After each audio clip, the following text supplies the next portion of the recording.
والسلام ليس على أبيك كرب بعد اليوم فلما مات قالت يا أبتاه أجاب ربا دعاه يا أبتاه جنة الفردوس مأواه يا أبتاه إلى جبريل نعاه فلما دفن قالت فاطمة عليهما السلام أطابت نفوسكم أن تحشوا على رسول الله صلى الله عليه وسلم التراب رواہ البخاری۔ حضرت انس بن مالک رضی اللہ تعالی عنہ روایت کرتے ہیں کہ جب اللہ کے رسول صلی اللہ علیہ وسلم سخت بیمار ہو گئے، آپ پر پریشانی بالکل چھا گئی، آپ تکلیف میں بالکل مبتلا ہو گئے، تو آپ کے صاحبزادے حضرت فاطمہ رضی اللہ تعالی عنہ فرماتی ہے اے ابو کے تکلیف، تو آپ صلی اللہ علیہ وسلم نے فرمایا اے بیٹی آج کے بعد تمہارے والد پر کوئی تکلیف نہیں پہنچے گی۔ تو جب آپ صلی اللہ علیہ وسلم کا انتقال ہو گیا، حضرت فاطمہ رضی اللہ تعالی عنہ نے فرمایا کہ میرے ابو نے اپنے رب کے پکار کو لبیک کہا، اے ابو جان جنت الفردوس میں آپ کا ٹھکانہ ہو، اے ابو جان ہم جبرائیل کو گواہ دیں گے۔ جب آپ صلی اللہ علیہ وسلم کو دفنا دیا گیا تو حضرت فاطمہ رضی اللہ تعالی عنہ نے صحابہ کرام رضی اللہ تعالی عنہم سے کہا کہ تم لوگوں کو کیسے گوار گزرا، تم لوگوں کو کیسے یہ ہو گیا کہ تم لوگوں نے میرے والد محترم پر مٹی ڈال دیا۔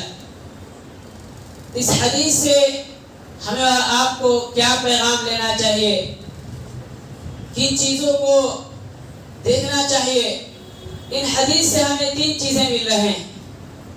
پہلی چیز یہ ہے کہ پریشانی میں جب انسان مبتلا ہو جائے، جب انسان کو دیکھے کہ موت آنے ہی والا ہے، تو ان حالات میں ان پرستش میں ہمیں صبر کرنا چاہیے، ہمیں اللہ پر یقین کرنا چاہیے، ہمیں اللہ پر بھروسہ کرنا چاہیے۔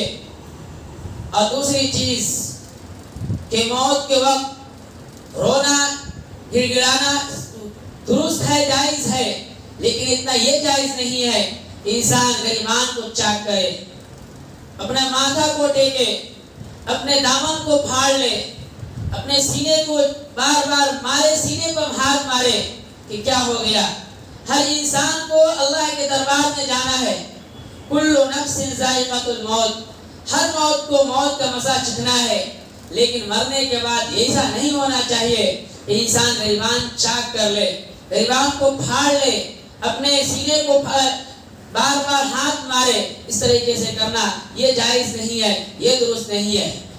ہاں پریشانی ہے، موت ہے، افسوس اظہار کر سکتے ہیں، افسوس کرنا ہے ایک فطری چیز ہے، لیکن حد سے تجاوز کرنا یہ جائز نہیں ہے۔ اور ان حالات میں جب موت ہو جائے تو میت کے اوصاف کو یاد کرنا چاہیے، ان کی صفات کو یاد کرنا چاہیے، ان کے اوصاف کا ذکر کرنا چاہیے۔ اگر ان کے اوپر برائیوں کا انبار ہو تو برائیوں کو ختم کر کے بلکہ اچھے چیزوں کو لوگوں کے درمیان ذکر کرنا چاہیے، بیان کرنا چاہیے۔ اور دفن کرنا، مٹی میں ہر انسان کو دفنانا یہ جائز ہے، یہ درست ہے، بلکہ یہ بدعت نہیں ہے۔ اس حدیث سے ہمیں یہ 3-4 پوائنٹ مل رہے ہیں۔ ہمیں بھی ان حدیث پر عمل کرنا چاہیے اور اپنے سامنے والوں کو بھی آگاہ کرنا چاہیے۔ اللہ تبارک و تعالی ہمیں اور آپ کو ان حدیث پر عمل کرنے والے بنائے، آمین۔ سبحان اللہ و بحمدہ۔